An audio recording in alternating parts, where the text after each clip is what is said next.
Yesterday, we took a look at the 66 Adam West Batman. Today, let's look at Robin.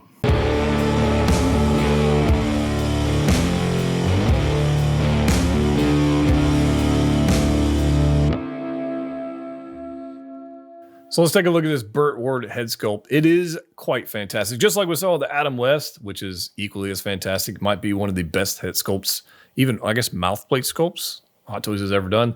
This one right here is equally as fantastic. It is on the money. I don't know what else you could possibly want from a sculpt. It is a separate head and neck, so you can see the kind of joint going right in there.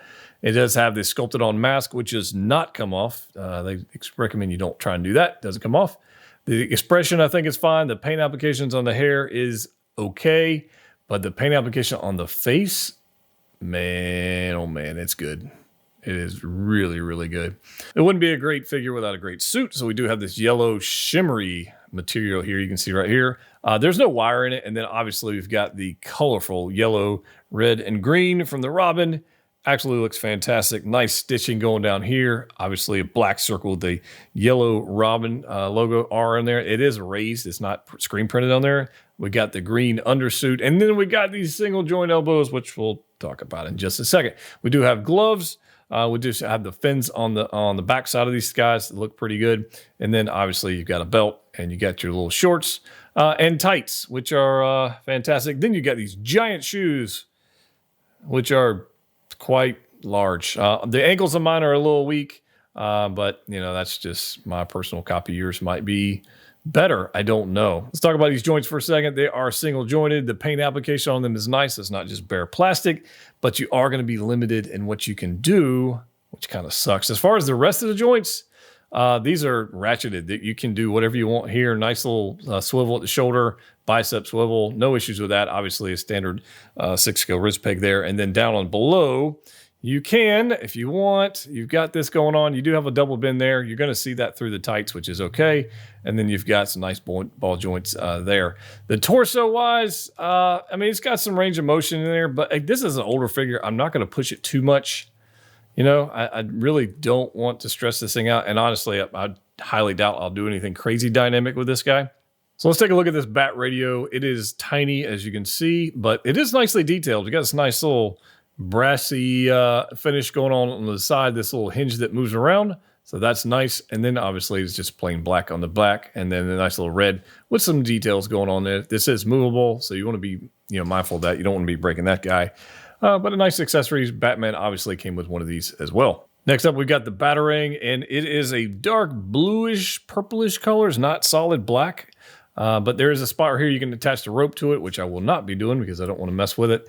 But a nice little Batarang right there is pretty cool. It is made out of plastic. It is not die cast. Next up, we've got the bat cuffs, which are pretty nice. Got this nice little cheap chain going on here, and they do open and close if you so choose to want to do that. You can nab you some bad guys, put them in there, and put them around your figures if you happen to have some, which sometime soon, we got some third-party villains coming.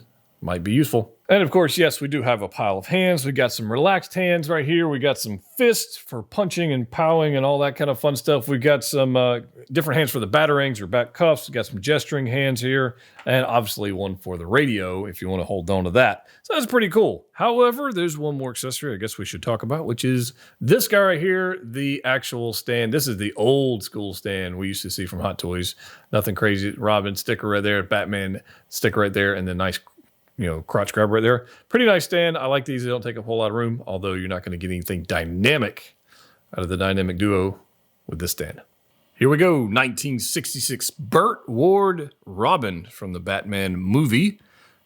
Quite fantastic, honestly. This thing's pretty cool. I've had it for a while. Haven't spent a whole lot of time with it because I was waiting on my 66 Batmobile from Jazz Inc. Dioramas, which is here. So stay tuned tomorrow for the review of the Batmobile together with these figures. So yesterday we looked at Batman. Today we'll look at Robin.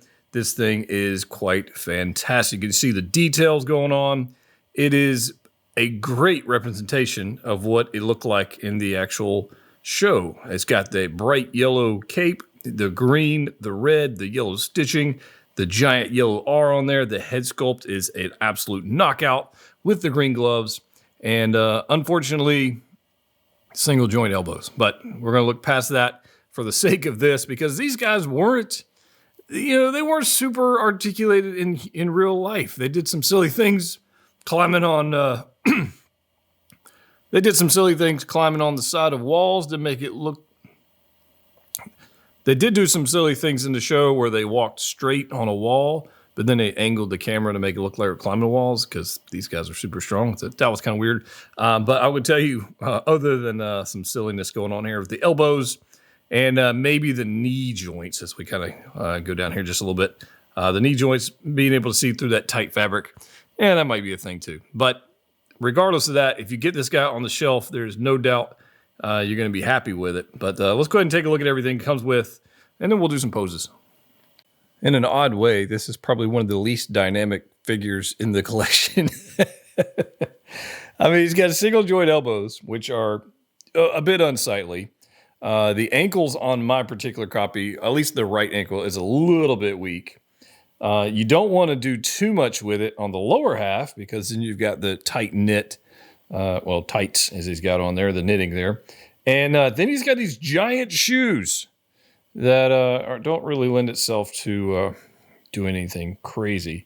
So, there's that. But regardless of that, it's freaking cool. It's a cool figure, right? Now, like I said earlier, these two characters in the show and the movie weren't they weren't doing anything super crazy. Their fight scenes were silly. The action was a little corny, but it was entertaining nonetheless. And these guys look fantastic, just like they came off the shelf or off the show. And I'm pretty happy to have them in the collection. I just don't know how I'm going to end up posing them by themselves. Or do I put them in the Batmobile? That's to be determined. Stay tuned for that. So we got Robin here with the Batarang, which he does come with, as we looked at the accessories earlier. Super fun figure. Again, I don't know how I'm going to pose this guy. Maybe you guys have some pose ideas in the comment section. But just having to use the stand here because, again, my ankles on mine are a little weaker than I'd like them to be. But that's fine. I can live with that. It's fine because these two figures, it's not like you can go out and just buy them for retail. At the current time, I am excited and curious to see what's going on with the third-party ones that are coming out at some point. We'll definitely get those coming for review. Who knows? We'll see if those are impressive as this. Maybe even better. Who the heck knows? I don't know. But if you want to check this figure out, I'm sure you might be able to find one out there. He's a lot easier to get a hold of than the Batman, which we reviewed yesterday. And then, of course, the beautiful 1966 Batmobile by Jazz Inc. Diorama's coming up tomorrow. Stay tuned for that video. It's going to be amazing. As always, click what you like. See you next time.